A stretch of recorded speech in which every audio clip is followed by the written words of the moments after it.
जय हिंद। स्वागत है आप सभी का हमारे अपने यूट्यूब चैनल सोल्जर शामी तैयारी पर। तो शाम के 7 बज चुके हैं और मैं आ चुका हूँ आपके बीच हमारी आज की इंडियन आर्मी की ओरिजिनल प्रीवियस ईयर पेपर को लेकर। आज जो हम सब पेपर करेंगे सोल्जर ट्रेसमेंट 10th का, जो कि आपका ग्वालियर जबलपुर का पेपर बिल्कुल ओरिजिनल है। 1 नवंबर 2020 का पेपर रहने वाला है आपका। सभी क्लास के एंड तक बने रहेंगे, पूरा टेस्ट लगाएंगे अपना कि ओरिजिनल पेपर में से आप सब कितने क्वेश्चंस को सही कर पा रहे हो। तो पेपर बनाने से पहले जल्दी से भी शेयर कर देंगे अपने और भी फ्रेंड्स के साथ। उसके साथ साथ सभी लाइक बटन जरूर प्रेस कर देंगे और जिन्होंने अभी तक हमारे यूट्यूब चैनल को सब्सक्राइब नहीं किया है वो सब्सक्राइब करके बेल आइकन को जल्दी से ऑल पे सेट कर देंगे। तो चलिए शुरुआत करेंगे आज की क्लास को। क्लास शुरू करते हैं, जो कि आपका सेक्शन ए रहेगा। सेक्शन ए में देखो आपके जनरल नॉलेज के क्वेश्चंस हैं। क्वेश्चन नंबर 1 to 15, सामान्य ज्ञान, प्रश्न क्रमांक 1 से 15 तक। चलिए शुरुआत करेंगे क्वेश्चन नंबर 1 से।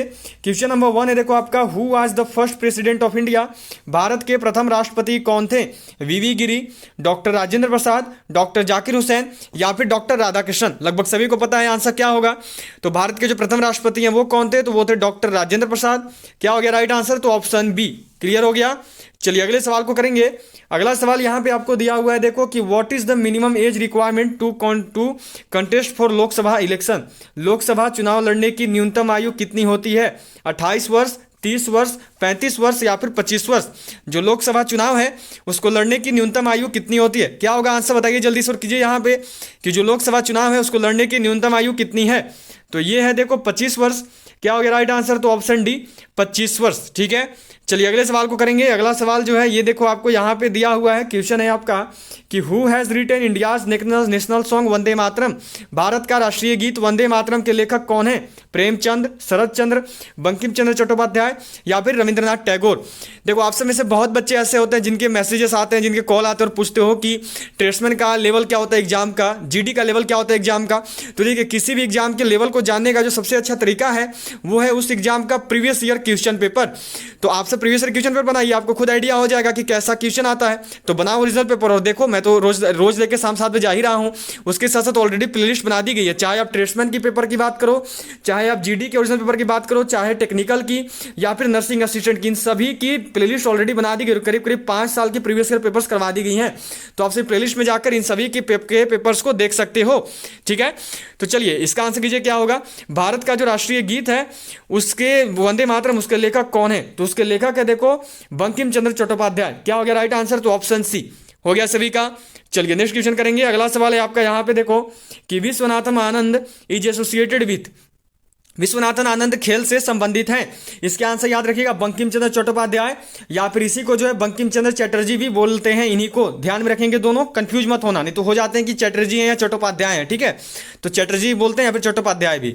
चलिए विश्वनाथ आनंद किस खेल से संबंधित है? हॉकी से, कुश्ती से, शतरंज से या फिर टेबल टेनिस से? जो विश्वनाथ आनंद है यह किस खेल से संबंधित है? चलिए तो क्वेश्चन है आपका, देखिए यहाँ पे बताइए क्या होगा इसका आंसर। विश्वनाथ आनंद जो है किस खेल से संबंधित हैं? तो जो विश्वनाथ आनंद है यह देखो संबंधित है शतरंज से।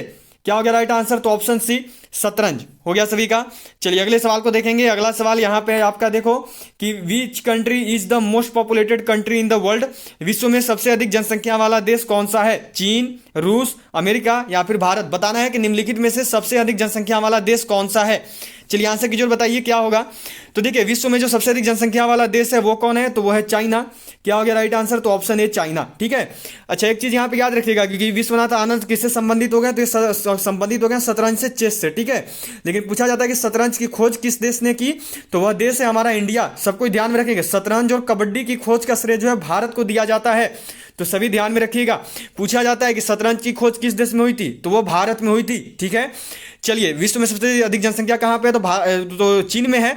और दूसरा सबसे अधिक कहाँ पे है? तो वो इंडिया में है। ठीक है। चलिए अगला सवाल करेंगे। 6 नंबर सवाल है आपका देखो यहाँ पे कि Vijay Ghat is located in which state? Vijay Ghat किस राज्य में स्थित है? दिल्ली, पंजाब, उत्तर प्रदेश या फिर उत्तराखंड?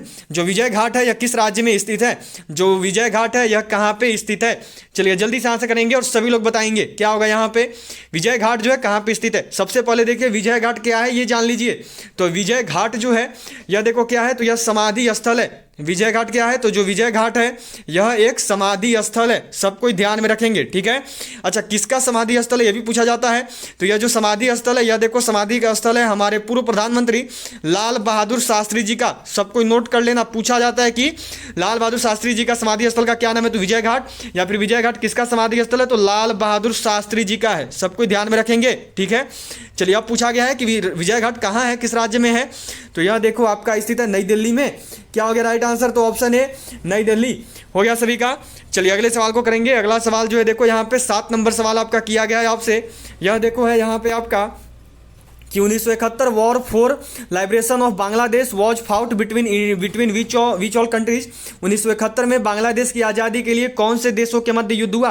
भारत और बांग्लादेश, चीन और पाकिस्तान, भारत और चीन, या फिर भारत और पाकिस्तान। देखो, अभी मैंने कुछ दिन पहले आपको जीडी का पेपर करवाया था, जिसमें पूछा यह गया था कि बांग्लादेश की आज़ादी के लिए किस साल में युद्ध हुआ, और मैंने उस टाइम आपको सारे क्वेश्चन हिंट कर दिए थे, जो भी क्वेश्चन इससे पूछे जाते हैं। ये भी क्वेश्चन मैंने आपको करवा दिया था कि बांग्लादेश की आज़ादी के लिए कौन कौन से देश लड़े थे, उस वाले पार्ट में, उस पेपर में।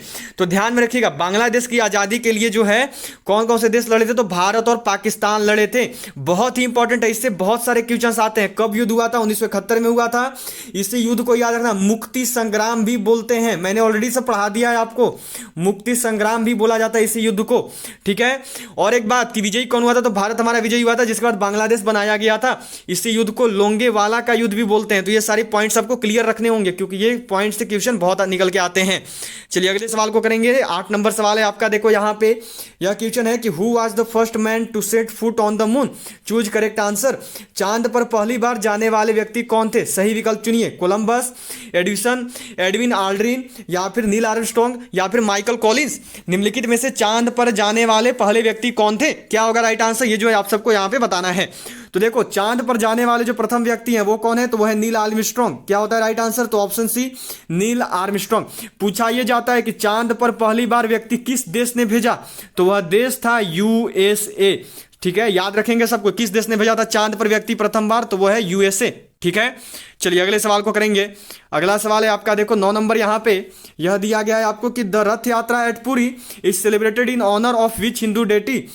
पुरी की रथ यात्रा किस हिंदू देवता के सम्मान में निकाली जाती है? राम, विष्णु, शिव, या फिर जगन्नाथ। जो पुरी में रथ यात्रा है वह किस हिंदू देवता के सम्मान में निकाली जाती है? ये जो है आपको यहाँ पे करनी है। चलिए जल्दी से आंसर करेंगे और सभी लोग बताएंगे। तो पुरी में जो रथ यात्रा है यह देखो निकाली जाती है जगन्नाथ भगवान के ये सम्मान में, ठीक है। ऐसे तो रूप ये विष्णु जी के, पर ऐसा नहीं चलता है, जगन्नाथ यदि दिया हुआ है तो आपको आंसर जगन्नाथ को ही करना होगा। तो राइट आंसर क्या हो गया? Option D Jagannath. क्लियर हो गया। चलिए आगे बढ़ेंगे 10 नंबर सवाल पे। 10 नंबर सवाल है यहाँ पे देखो आपका कि who was the inventor of electricity? बिजली का आविष्कार किसने किया? न्यूटन ने, या फिर लियोनार्डो द विंची ने, या फिर वाइकिंग्स ने, या फिर आपके देखें बेंजामिन फ्रैंकलिन ने। किसके द्वारा जो है बिजली का खोज किया गया? बिजली का खोज जो है किसके द्वारा किया गया है? तो बिजली का जो खोज है यह देखो किया गया है बेंजामिन फ्रैंकलिन के द्वारा। क्या हो जाएगा राइट आंसर? तो ऑप्शन डी हो गया सभी का। चलिए अगला सवाल है आपका, देखो 11 नंबर सवाल कि pacemaker is associated with, pacemaker से संबंधित है गुर्दा से, मस्तिष्क से, हृदय से, या फिर कान से। जो पेस मेकर है यह किससे संबंधित है? तो जो पेस मेकर है यह देखो संबंधित है हृदय से। क्या हो गया राइट आंसर? तो ऑप्शन सी हृदय हो गया सभी का। चलिए नेक्स्ट क्वेश्चन करेंगे। 12 नंबर सवाल है आपका। यहाँ पे देखो कि the strength of Lok Sabha is, Lok Sabha में कुल सदस्यों की संख्या होती है 539, 540, 439 या फिर 545। जो लोकसभा है, लोकसभा में कुल सदस्यों की संख्या कितनी है? क्या होगा आंसर? बताइए जल्दी से और करिए यहाँ पे कि जो लोकसभा है इसमें कुल सदस्यों की संख्या कितनी होती है? तो जो लोकसभा है इसमें देखिए कुल 545 सदस्य होते हैं। क्या हो गया राइट आंसर? तो ऑप्शन डी। क्लियर हो गया। चलिए अगला सवाल करेंगे। अगला सवाल है आपका देखो 13 नंबर, ये है यहाँ पे the Melghat tiger reserve is in, Melghat बाघ संरक्षण में स्थित है उड़ीसा, कर्नाटक, आसाम, या फिर महाराष्ट्र। जो मेलघाट बाघ संरक्षण है यह कहाँ पे स्थित है? क्या होगा आंसर? सभी लोग बताएंगे और जल्दी से करेंगे। क्या होगा यहाँ पे? तो जो मेलघाट बाघ संरक्षण है यह देखो आपका स्थित है महाराष्ट्र में। क्या होता है राइट आंसर? तो ऑप्शन डी महाराष्ट्र, ठीक है। चलिए अगले सवाल को करेंगे। 14 नंबर सवाल है आपका देखो यहाँ पे कि the capital of south Africa दक्षिण अफ्रीका की राजधानी है लंदन, न्यूयॉर्क, मॉस्को या फिर केप टाउन। जो दक्षिण अफ्रीका की राजधानी है वो क्या है, ये जो है आपको यहाँ पे बताना है। चलिए जल्दी से आंसर करेंगे और सभी लोग बताएंगे कि दक्षिण अफ्रीका की राजधानी क्या है। निम्नलिखित में से दक्षिण अफ्रीका की राजधानी क्या होती है? चलिए सबको आंसर करें और जल्दी से बताइए। तो दक्षिण अफ्रीका की जो राजधानी है वो क्या है, तो वह है केप टाउन।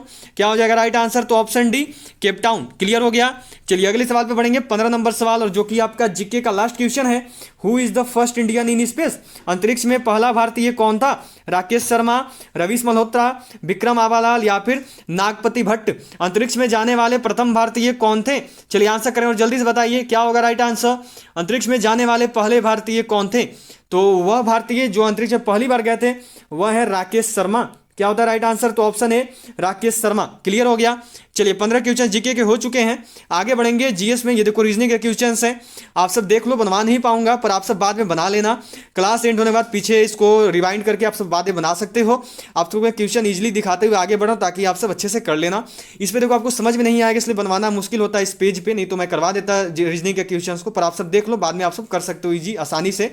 चलिए आगे बढ़ेंगे और अब यहाँ पे आपका सेक्शन सी है, साइंस के क्वेश्चंस को करेंगे। ठीक है, चलिए क्या दिया हुआ है आपका, देखो यहाँ पे क्वेश्चन है section C general science, question number 21 to 35, सामान्य विज्ञान, प्रश्न क्रमांक 21 से 35 तक। Which is optical illusion? दृष्टिभ्रम। दृष्टिभ्रम कौन सा है? इंद्रधनुष, प्रभामंडल, मृग तृष्णा या फिर चांदनी। निम्नलिखित में से दृष्टिभ्रम कौन सा है? कौन सा ऐसा है जो कि दृष्टिभ्रम के रूप में देखा जाता है? तो यहाँ पे जो दृष्टिभ्रम है वो है देखो मृग तृष्णा, मिरेज, ये जो है आपका दृष्टिभ्रम के रूप में देखा जाता है। ठीक है, चलिए अगले सवाल को करेंगे। अगला सवाल है आपका, देखो यहाँ पे यह दिया गया है आपका 22 नंबर सवाल है। Which of the following liquids has the lowest density? निम्नलिखित में से कौन सा तत्व सबसे कम घनत्व वाला है? खारा पानी, पेट्रोल, पारा या फिर ताजा पानी। निम्नलिखित में से कौन सा ऐसा है जो कि आपका देखो यहाँ पे बताना है सबसे कम घनत्व वाला है? तो देखिए यहाँ पर जिसका सबसे कम घनत्व है वो कौन है, तो वो आपको आंसर करना है। ठीक है, चलिए ये क्वेश्चन मैं आज का आपको होमवर्क दे रहा हूँ, इसका आंसर जो है आप सब होमवर्क में बताओगे कि इस क्वेश्चन का राइट आंसर क्या होगा। चलिए अगला सवाल है आपका यहाँ पे, ये देखो दिया हुआ है 23 नंबर सवाल है आपका। क्वेश्चन किया गया है देखो कि night blindness is caused due to deficiency of in our blood in our food. रतौंधी भोजन में की कमी से होता है? विटामिन डी की कमी से, विटामिन सी की कमी से, विटामिन बी की कमी से या फिर विटामिन ए की कमी से। हमारे भोजन में किस विटामिन की कमी होती है जिस वजह से जो है हमें रतौंधी रोग होती है? क्या होगा आंसर? सभी लोग बताएंगे और करेंगे, किसी से भी मिस्टेक नहीं होनी चाहिए। तो देखिए वह विटामिन जिसकी कमी से रतौंधी होती है वह विटामिन है विटामिन ए। क्या हो जाएगा राइट आंसर? तो option D vitamin A. Clear हो गया। चलिए अगला सवाल है, नेक्स्ट क्वेश्चन आपको यहाँ पे दिया हुआ है देखो कि the most abundant constituent in air is? वायु में सबसे अधिक मात्रा गैस की होती है? ऑक्सीजन, पानी, नाइट्रोजन या फिर कार्बन डाइऑक्साइड। वायु में सबसे अधिक मात्रा जो है निम्नलिखित में से किस गैस की होती है? क्या होगा आंसर बताइए जल्दी से करिए कि वायु में जो है सबसे अधिक मात्रा किस गैस की होती है? क्या होगा राइट आंसर? ये जो है आपको यहाँ पे बताना है। तो वायु में जो सबसे अधिक मात्रा है वह देखो होती है नाइट्रोजन गैस की। क्या हो गया राइट आंसर? तो ऑप्शन सी नाइट्रोजन। क्लियर है, मैंने आप सबको कराया हुआ है 1 बजे की क्लास में। चलिए अगला सवाल करेंगे 25 नंबर सवाल, जो कि है आपका कि what is the chemical name of rat poison? चूहे के जहर का रासायनिक नाम क्या है? Zinc oxide, zinc phosphide, lead nitrite या फिर आपका दिया हुआ है देखो पोटेशियम साइनाइड। चूहे के जहर का रासायनिक नाम क्या होता है? ये जो है आप सबको यहाँ पे आंसर करना है। याद रखेंगे कि जो आपका 1 बजे का क्लास आता है इंडियन आर्मी का जीके जीएस का, जो कि आपका कल से मतलब कि कल 3 दिसंबर से जो है आपका टॉपिक वाइज किया जा रहा है। ठीक है, कल से आपका 3 दिसंबर से रोज दोपहर 1 बजे जीके जीएस जो आपकी टॉपिक वाइज करवाई जाएगी। एवरीडे क्लास आएगी रोज दोपहर 1 बजे टॉपिक वाइज। जो भी देखो 40 से 50 टॉपिक्स हैं जिनसे इंडियन आर्मी कंटिन्यू क्वेश्चंस करती है, वो सारे के सारे टॉपिक्स आपको पढ़ा दिए जाएंगे, जिससे कि आप सब जीके जीएस में 30 आउट ऑफ 30 स्कोर कैसे भी लेकर आओगे। तो सभी 1 बजे की क्लास जरूर अटेंड करेंगे कल से, क्योंकि वो आपकी टॉपिक वाइज होने जा रही है 1 बजे की क्लास जीके जीएस की इंडियन आर्मी की। चलिए चूहे के जहर का रासायनिक नाम क्या है? तो ये है देखो जिंक फास्फाइड। क्या हो गया राइट आंसर? तो option B zinc phosphide. Clear है। चलिए अगले सवाल पे बढ़ेंगे। अगला सवाल है देखो आपका 26 नंबर कि which among the following is the best source of proteins? निम्नलिखित में से प्रोटीन का सबसे अच्छा स्रोत कौन सा है? सेब, अंगूर, मछली या फिर संतरा। निम्नलिखित में से प्रोटीन का सबसे अच्छा स्रोत कौन सा है? कौन सा ऐसा है जो कि प्रोटीन का सबसे अच्छा स्रोत के रूप में जाना जाता है? क्या होगा राइट आंसर? करिए जल्दी से और बताइए यहाँ पे। तो देखिए प्रोटीन का जो सबसे अच्छा स्रोत है वो क्या है? तो वो है आपका देखो यहाँ पे मछली। क्या हो गया राइट आंसर? तो ऑप्शन सी फिश, मछली। क्लियर हो गया सभी का? चलिए अगले सवाल को करेंगे। 27 नंबर सवाल जो कि है देखो आपका यहाँ पे कि the human cell contains chromosomes. एक मानव कोशिका में गुणसूत्र पाए जाते हैं 46, 44, 48 या फिर 26। एक मानव कोशिका जो है इसमें कुल कितने गुणसूत्र पाए जाते हैं, ये जो है आपको यहाँ पे बताना है। चलिए जल्दी से आंसर करेंगे और सभी लोग बताएंगे कि क्या होगा यहाँ पे। तो एक मानव कोशिका जो है इसमें कुल कितने गुणसूत्र पाए जाते हैं? तो एक मानव कोशिका में देखो कुल 46 गुणसूत्र पाए जाते हैं। क्या हो गया राइट आंसर? तो ऑप्शन ए 46, 46। क्लियर हो गया? चलिए अगले सवाल पे बढ़ेंगे। 28 नंबर सवाल ये है देखो आपका यहाँ पे कि the red blood cells are produced in. लाल रक्त कोशिकाएं में उत्पादित होती हैं हृदय में या फिर आपका दिया हुआ देखो नील्फ नोड्स में या फिर यकृत में या फिर बोन मैरो में। जो लाल रक्त कोशिकाएं हैं यह निम्नलिखित में से किसमें उत्पन्न होती है? क्या होगा आंसर? सभी लोग बताएंगे और करेंगे यहाँ पे। तो चलिए जल्दी से बताइए और आंसर करिए। क्या होगा यहाँ पे? जो लाल रक्त कोशिकाएं हैं यह किसमें उत्पन्न होती हैं, किसमें उत्पादित होती हैं? सबको कराया हुआ है और बहुत ही इंपॉर्टेंट क्वेश्चन है, देख लो प्रीवियस ईयर में पूछा गया है। तो जो लाल रक्त कोशिकाएं हैं यह उत्पादित होती हैं बोन मैरो में। यह किसमें उत्पादित होती है? तो यह उत्पादित होती हैं बोन मैरो में, हड्डियों के सार तत्वों में। चलिए अगला सवाल है 29 नंबर जो कि आपका देखो what is produced when carbon Burns in oxygen. जब कार्बन को ऑक्सीजन में जलाया जाता है तो क्या उत्पादित होता है? कार्बन डाइऑक्साइड, नाइट्रोजन, मीथेन या फिर ऑक्सीजन। जब कार्बन को ऑक्सीजन में जलाया जाता है तो इससे क्या उत्पन्न होता है, ये जो है आपको यहाँ पे बताना है। चलिए जल्दी से आंसर करेंगे और सभी लोग बताएंगे कि जब कार्बन को ऑक्सीजन में जलाएंगे तो इससे क्या उत्पादित होता है? तो इससे देखो आपका उत्पादित होता है कार्बन डाइऑक्साइड। क्या हो गया राइट आंसर? तो ऑप्शन ए कार्बन डाइऑक्साइड। हो गया सभी का? चलिए 30 नंबर सवाल है आपका यहाँ पे देखो नेक्स्ट क्वेश्चन दिया हुआ है कि which of the following is suitable for demagnetise a magnet. ये तो क्लियर हो गया किसका कार्बन डाइऑक्साइड होता है, ध्यान में रखना। चलिए किसी चुंबक के चुंबकीय गुण को खत्म करने के लिए निम्नलिखित में से किसको अपनाया जाता है? लोहे के संपर्क में रखना, ठंडा करना, पानी में रखना या फिर चुंबक में हथौड़ा मारना। किसी चुंबक के चुंबकीय गुण को खत्म करने के लिए उसके साथ क्या किया जाता है, ये जो है आपको यहाँ पे बतानी है। चलिए जल्दी से आंसर करेंगे और सभी लोग बताएंगे। तो देखिए किसी चुंबक के चुंबकीय गुण को खत्म करने के लिए सिंपल सा है, हैमरिंग अ मैग्नेट, चुंबक में हथौड़ा मारा जाता है। क्लियर हो गया? चलिए अगले सवाल को करेंगे। 31 नंबर सवाल यहाँ पे आपको दिया हुआ है देखो यह है आपका कि ब्रोंसिटिस इज अ डिजीज ऑफ। दमा का रोग है खून का, यकृत का, आंत का या फिर श्वसन तंत्र का। जो दमा है यह निम्नलिखित में से किसका रोग है? चलिए जल्दी से आंसर करेंगे और सभी लोग बताएंगे। क्या होगा यहाँ पे? निम्नलिखित में से जो दमा है यह किसका रोग है? तो जो दमा है यह देखो रोग है आपका श्वसन तंत्र का। ठीक है, दमा किसका रोग है? तो जो दमा है यह रोग है आपका श्वसन तंत्र का। सभी ध्यान में रखेंगे, ठीक है। चलिए अगले सवाल पे बढ़ेंगे। अगला सवाल जो है ये आपको यहाँ पे दिया हुआ है, देखो नेक्स्ट क्वेश्चन करेंगे। चलिए अगले सवाल पे बढ़ते हैं। तो इसी के साथ देखो आपका आज का क्लियर हो रहा है। अगला क्वेश्चन यहाँ पे आपका नहीं है, ठीक है, आगे आपके अवेलेबल नहीं है क्योंकि जो पेपर है 31 तक ही है, आगे के भेजे नहीं गए हैं। तो चलिए आपके आज जो है करीब करीब कितने, तो 26 क्वेश्चंस करवाए गए हैं, ठीक है, 26 क्वेश्चन करवाए गए हैं। सबको अपने इसको जरूर बताएगा कि आज आपने 26 में से कितने क्वेश्चंस को सही किया। उसके साथ साथ जो आपका आज का होमवर्क है उसका भी आंसर सबको जरूर बताएंगे कि आज का जो आपको होमवर्क दिया हुआ है कि सबसे कम घन तो किसका होता है, उसका भी आंसर सबको जरूर करेंगे। जाते जाते सभी के सभी लाइक कर दीजिएगा, उसके साथ साथ शेयर कर दीजिएगा अपने और फ्रेंड्स के साथ, और जिन्होंने अभी तक सब्सक्राइब नहीं किया वो सब्सक्राइब करके बेल आइकन को ऑल पे जल्दी से सेट कर दीजिएगा। और सबको याद रखेंगे कि कल से जो है आपका दोपहर 1 बजे जो आप लोग डिमांड कर रहे थे कि सर जीके जीएस की जो क्लास है वो टॉपिक वाइज करवाइए 1 बजे की, तो बिल्कुल कल से आपकी 3 दिसंबर से जो है आपकी जो जीके जीएस की क्लास है वो टॉपिक वाइज ही होने वाली है। पूरी पूरी टॉपिक वाइज आपकी क्लास होगी जीके जीएस की 3 दिसंबर से। एवरीडे जो है आपकी क्लास आएगी।